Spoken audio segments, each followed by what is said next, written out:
This is Hunter Bledsoe with Baseball Think Tank. We're going to be talking about the tee and the use of the tee and why I'm not so sure that it's the best method to work on hitting. In fact, I rarely use the tee with anyone that I work with except for a few small drills that I'll do. But the reason I don't necessarily like the tee is two common problems that you see happen. First of all, you see a lot of people when they go to hit off the tee consistently looking down at the ball. Now, where is the ball coming from when it's pitched? It's coming from out in front of you in the pitcher, and so I feel like you should always want to be looking forward and seeing the flight of the ball coming to you. Your head can't move very fast, so when I have to turn here, that takes time if I'm actually trying to see the ball. I want to teach my body and myself to kind of see the ball peripherally.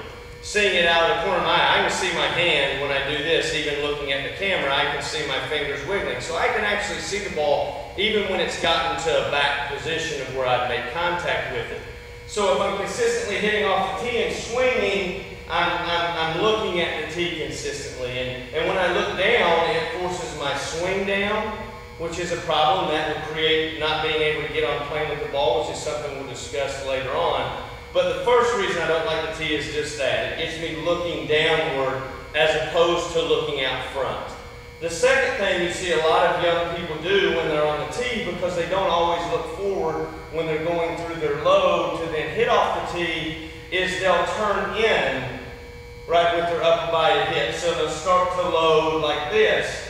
And there's two problems with that. First of all, that really is a false sense that I'm moving my hands. If you see me from the side and I turn inward, the relationship of my hands to my body never moved, yet I feel like my hands move backward.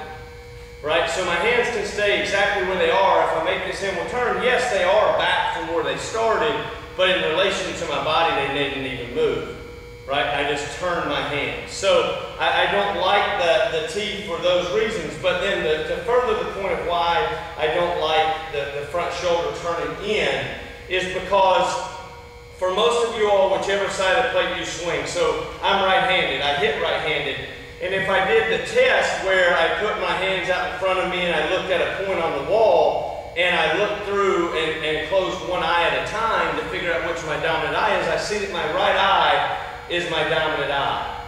So when I go here, if I turn inward with my upper body, now my back eye, my dominant eye, if I were looking at a pitcher, isn't going to be able to see the release point of the ball. All right, so my best eye in which to kind of get all the data I need, you know, where the pitch is going to be, the speed, the spin, all of those things, isn't in play because I've turned it in. Now, we're going to talk about a drill that I like to do in place of the tee for young hitters. And what that is if you have a foam ball. So all this is it's not a baseball, it's a foam ball, it's soft, right? So you can use this in your house, you can use it in your garage. You don't have to have a place where you actually go pick up a tee or a place to hit. You and a buddy, you and your dad can just get together and use this foam ball and start to work on a couple of things that I think are good. The first being is, how do I learn where I want to catch the ball? So the relationship of my barrel to my hips when I hit, no matter if I'm hitting a pitch away or I'm hitting a pitch in, I always want my barrel to be able to ultimately get out in front of my hips at impact. So when you start this drill, and I'm going to have Lance split me a couple of balls here to show you what you're going to see when this drill first starts. But I want to figure out how to kind of disconnect my shoulders from my hand and then a point at which I want to catch that ball. So the drill is, if he flips me the ball, I'm going to work through my load, and then I'm going to work on just catching the ball. I'm not going to worry about my lower half in this drill to start. That would be a progression. But I'm just going to work on understanding the relationship of catching the ball. Now, I don't have my bat, so when you do this with a partner, you don't want them flipping it way away from you, because then I just have to extend my arm to hit, and that's not the proper path that I want my hands to take. So I always want, within this drill, to have the ball flipped relatively close to me. And then I'm going to try to, in the first part of this drill, not allow my shoulders or my feet to get involved. In essence, just working on the path of my top hand to the ball, right? And learning to catch it out front. So let me show you what you see first when you do this drill with a lot of people. They'll start going and they'll be looking down when they catch it, right? The same problem I just discussed relative to the tee is they start looking down because they're used to doing that on the tee. And when I do that, typically I catch the ball too deep, right? So relationship-wise, I'm catching it back, right behind where my eyes would be. I don't want that to happen when I'm swinging a bat. I always want to see the ball in front of me. And then secondly, I'm still creating that same problem in my head. So I want to consistently look out front, right? I want to go, and now I'm going to be catching the ball out front. Now, as you see too, the next thing you're going to see a lot of kids want to do is they'll want to open to catch. All right?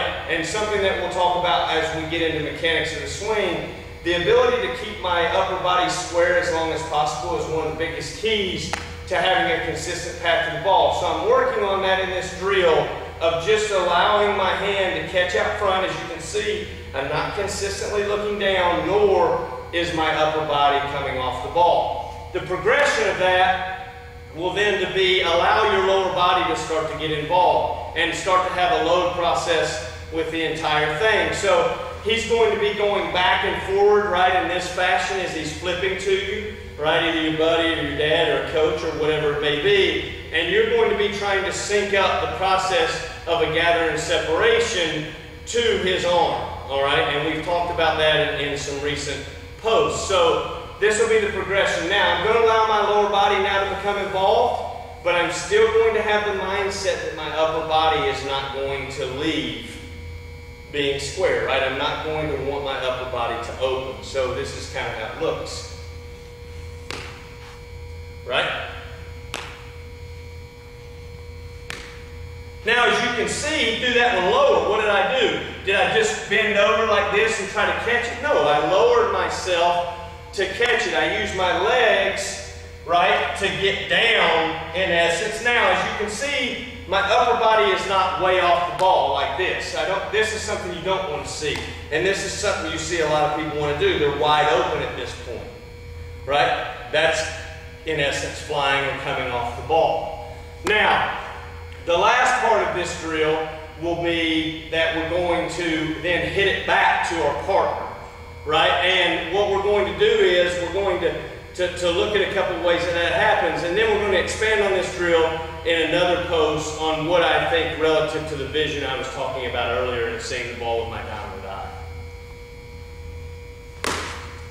Now, as you can see, I'm in a balanced position. I work through the ball. All right, I didn't fly off. I'm not falling back on the outside of my feet. I don't have weight over here. I'm working towards the ball, and I'm working back through in a balanced position. Now, that's kind of the progression of these. I like these a lot, this drill a lot, because it starts to teach you how to work in a position to get your body in a good position to hit, to keep your eyes and head focused forward as opposed to being down, to not create the inward turn that you see a lot of people either teach or do. And then also this allows you to have something that's, you're not gonna, this is a foam ball, you're not gonna break anything in your house. You don't need a lot of space to do it. There's no real excuse to why I can't work, right? I can do all these things in a very small area, right, with a very limited budget.